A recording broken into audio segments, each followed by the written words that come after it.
Bonsoir à nouveau, Madame, Monsieur. Vous l'avez constaté, nous avons des soucis techniques ce soir. Toutes nos excuses. Je vous le disais, cette édition spéciale est consacrée à une déclaration importante du ministre de la Sécurité. Nous vous proposons donc d'écouter le ministre Mamadou Sana. Depuis plusieurs mois, nos services de renseignement, en collaboration avec ceux de l'Alliance des États du Sahel, suivent de près un vaste réseau de déstabilisation orchestré depuis l'extérieur et dont les ramifications internes menacent notre souveraineté nationale. Nous souhaitons vous exposer les faits qui illustrent l'ampleur de ces manœuvres ainsi que les actions résolues prises pour y faire face. Il est porté à la connaissance du public burkinabé et de la communauté internationale que des individus résidant en République de la Côte d'Ivoire se sont activés dans une entreprise de subversion contre notre pays. Ces acteurs du chaos, appuyés par certains services de renseignement de puissance occidentale, sont constitués aussi bien de civils de divers profils que des militaires et anciens militaires ayant quitté le territoire national pour participer à des opérations de propagande et de déstabilisation. Grâce au suivi permanent de leurs activités, nous avons pu déjouer plusieurs tentatives de déstabilisation, aussi pernicieuses qu'incessantes. Face à ces échecs répétés, ces individus sans foi ni loi ont opté pour un énième plan. Ce énième plan consistait d'une part à signer un contrat avec des groupes terroristes baptisés les centraux et d'autre part à leur donner des formations spécifiques dans la zone du centre-est pour la prise d'objectifs qui ont été consignés dans leur contrat. Ils devraient en premier lieu mener des actions violentes contre des civils innocents, puis en second lieu s'attaquer non seulement à des institutions de la République, mais aussi à plusieurs autres points sensibles. La première attaque précurseur de cette opération était celle de Barsalgo le samedi 24 août 2024, qui consistait à massacrer le maximum de populations civiles pour créer le désarroi et le chaos au sein de ces populations et ébranler de ce fait la nation entière, facilitant ainsi l'exécution de l'action principale. Le plan prévoyait l'infiltration de plusieurs groupes terroristes. Le premier groupe, chargé de mener l'action principale à partir du 29 août 2024, était composé de 150 terroristes venus du centre-est. Ils devraient se diriger vers la zone de Sapui, puis remonter sur Ouagadougou en vue de prendre le palais présidentiel à Koulouba. Le deuxième groupe devrait attaquer la base de drones militaires pour empêcher toute riposte de nos forces. Le troisième groupe, venu du territoire ivoirien, avait pour objectif de mener des attaques dans la zone de Mangodara pour disperser nos forces combattantes. D'autres groupes devraient cibler l'aéroport pour bloquer tout renfort extérieur, notamment la pose de tout aéronef ami. Durant ces investigations, nos services de renseignement ont été alertés de l'arrestation de 2 individus suspects sans papier d'identité à un poste de contrôle à l'entrée de la ville de Niamey le 29 août 2024. Après des auditions rigoureuses, ils ont révélé être accompagnés d'un certain Akouchi qui avait déjà passé le 10 postes de contrôle. Ce dernier a été arrêté plus tard, le lendemain, le 30 août 2024, à la gare Rimbo à Niamey, alors qu'il tentait de s'échapper. Des vérifications d'identité faites, il s'est avéré que le dénommé Akouchi n'est rien d'autre que le commandant Ahmed Kinda, précédemment chef de corps des forces spéciales.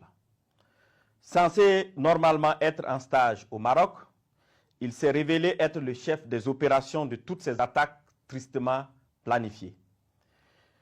Les 2 individus suspects se sont révélés être en réalité 2 chefs terroristes, nommés Ousmane Abdoulaye et Amadou Idrissa. Toutes ces arrestations ont permis de dénouer une grande partie du complot et de mieux comprendre les manœuvres visant à déstabiliser notre nation. Ils ont été transférés plus tard au Burkina Faso. Une opération spéciale antiterroriste a été dès lors immédiatement lancée en lien avec ces projets de déstabilisation. Les premières investigations ont révélé que ce complot était orchestré par des ressortissants burkinabés résidant à l'étranger, dont M. Aziz Diallo, ancien maire et député de Dori, travaillant actuellement en Centrafrique au compte d'un organisme international. Il est l'un des cerveaux présumés de cette conspiration. Sous le nom de code Ahmed le Centro, il est en contact avec un groupe terroriste de l'État islamique au Grand Sahara et UGS à travers un de ses oncles installé dans la ville de Dori. 2. M. Ousmane Moumouni Raouni Diallo, oncle de M. Aziz Diallo, ancien combattant de l'UGS, ancien coordinateur des négociations avec le groupe terroriste sous l'ancien président Damiba. 3. M. Aziz Dabo, ex-agent de l'Agence nationale de renseignement ANR, en fuite, connu sous le nom de code Lionel. 4. M. Abdoulaye Bari, connu sous le nom de code Le Voyageur, il est le lien entre les puissances occidentales, les terroristes et la partie militaire. 5. Un certain Serge Maturin, journaliste nigérien d'origine ivoirienne, représentant Le Voyageur au Niger. Il a hébergé le commandant Ahmed Kinda la nuit du 29 août 2024 pour lui permettre de s'échapper et devrait faciliter également l'infiltration de tout le commando à l'est du Burkina Faso. M. Abdoulaye Bari lui avait demandé de garder par devers lui 4 téléphones satellitaires de marque Touraya destinés aux opérations funestes. 6. M. Djibril Yipene Bassolé, ancien ministre des Affaires étrangères du Burkina Faso. 7. M. Newton Ahmed Bari, ancien président de la CENI. 8. M. Alpha Bari, ancien ministre des Affaires étrangères du Burkina Faso. 9. Le commandant François Zungrana, alias César. 10. Le commandant Herman Zongo, qui renseignait sur les positions des vecteurs aériens et des mouvements de l'armée. 11. Le commandant Joanny Compore, ancien directeur général de la SONABI, qui recherchait des drones kamikazes. 12. Le colonel Zala, travaillant dans le système des Nations Unies en Centrafrique. 13. Le lieutenant-colonel Paul-Henri Sandago Damiba, alias le Patriarche, qui dirige le volet militaire de ce complot. 14. Le lieutenant-colonel D. Romeo Woba, alias Rodriguez, qui est le chef du centre des opérations à Accra. 15. Plusieurs autres officiers à l'extérieur du pays sur lesquels les investigations se poursuivent. Ces déstabilisateurs, en collaboration avec des complices à l'intérieur du pays, menaient des actions de désinformation massive et utilisaient des pratiques occultes pour s'aimer la confusion et la division.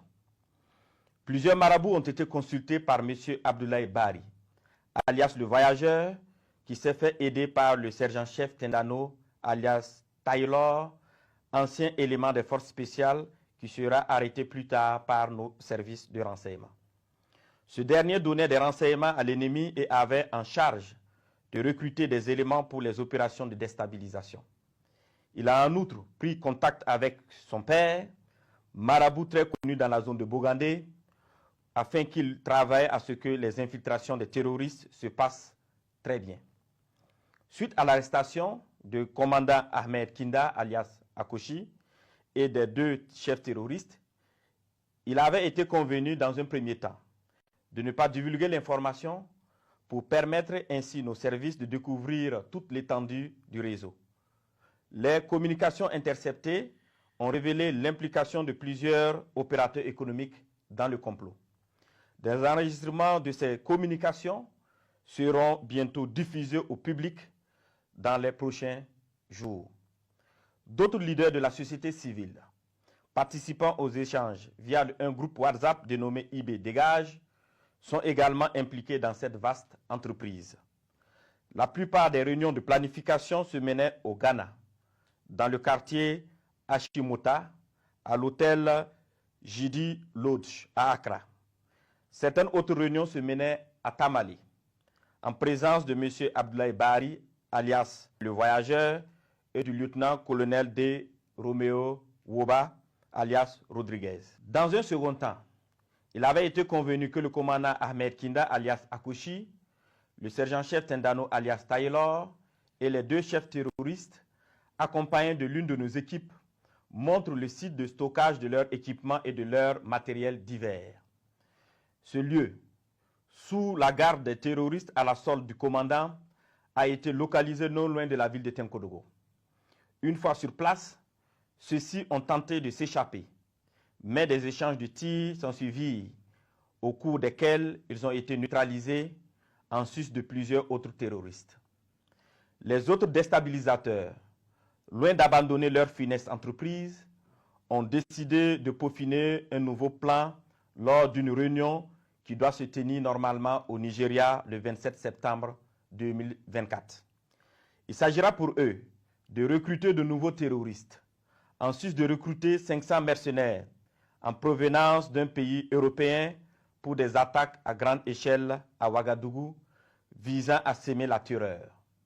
Toujours dans leurs prévisions, ils ont décidé de tuer tous ceux qui s'opposeraient à leur action en faisant référence aux populations dans le cas où elles se révolteraient. Ainsi, pour préserver leurs familles et leurs proches de toutes les représailles des populations contre eux, ils ont décidé que chacun d'eux exfiltre sa famille et ses proches avant le début de leur opération. Grâce aux informations recueillies, nous avons pu identifier les participants prévus à cette réunion de coordination à venir au Nigeria, parmi lesquels devraient figurer 1. Le commandant Ahmed Kinda, alias Akushi. 2. M. Abdoulaye Bari, alias le voyageur. 3. L'ancien DG adjoint de l'ANR, radié des cadres des forces armées nationales, M. Ouedraogo Sekou. Le lieutenant-colonel D. Romeo Woba, alias Rodriguez, ainsi que des personnes issues de ce pays frère qu'est le Nigeria, qui sont impliquées dans cette sinistre entreprise. Tous devraient faire jonction avec M. Gibril Yipene Bassolé et certains éléments des services de renseignement occidentaux. Fort de ces informations avérées et au regard de la gravité extrême de ces actes, il a été décidé de maintenir l'opération spéciale afin de neutraliser toute personne qui tenterait de semer le chaos dans notre pays. Des instructions fermes ont été données pour rétrocéder au service de renseignement burkinabé l'ensemble des dossiers initialement judiciarisés afin de reprendre les auditions. À l'endroit des familles et des proches de ces terroristes, il leur est conseillé de les dénoncer, de les dissuader de poursuivre dans cette voie destructrice et de se départir formellement de toute action subversive.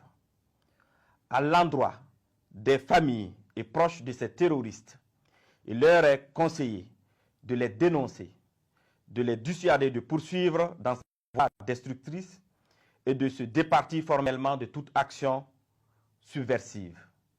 La récréation est terminée. Je répète, la récréation est terminée.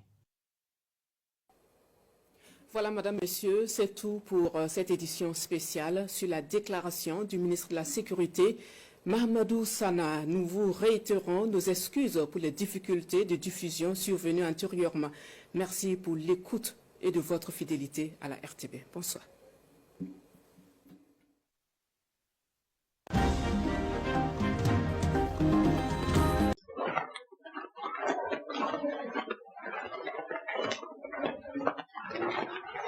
Donc, pour les messages qui concernent le Burkina Faso et son président, il va être même plus l'utilisation parce que j'avais cette conférence, je n'ai pas eu le temps de l'expliquer. Donc, vraiment, Traoré, je vois, même si c'est là, parce que ça a eu déjà, c'est déjà en cours. Je rappelle déjà que l'année passée, en mars, avril, j'ai vu comment l'Est de la Guinée s'est attaqué et que les forces militaires depuis l'Est de Bolivia ont été attaquées et ils se dirigeaient progressivement vers la frontière. De ce qui l'année passée. Et on va depuis l'année passée, on va sur le lien, on va commencer cette région de l'Est attaquée. Mais le plan est fait contre M. Traoré, président de la République, pour qui il y aura un véritable coup. Donc, ils vont se faire ce coup-là. Donc, c'est le moyen pour faire. Si les Américains et les Français unissent leurs forces, comme ça va se faire, ils vont être pris. De la même manière aussi, pour la Guinée, que je répète encore, dans ce sens-là, dans la période de la magistrature de Donald Trump, il y aura une attaque pour laquelle le service secret américain, à travers la base qu'ils ont fait Tchad, sur le point. Ils vont être pris. Là, je l'ai expliqué l'année passée. Donc, ça, c'est pour c'est le 1. Le 2, on montre les pays arabes.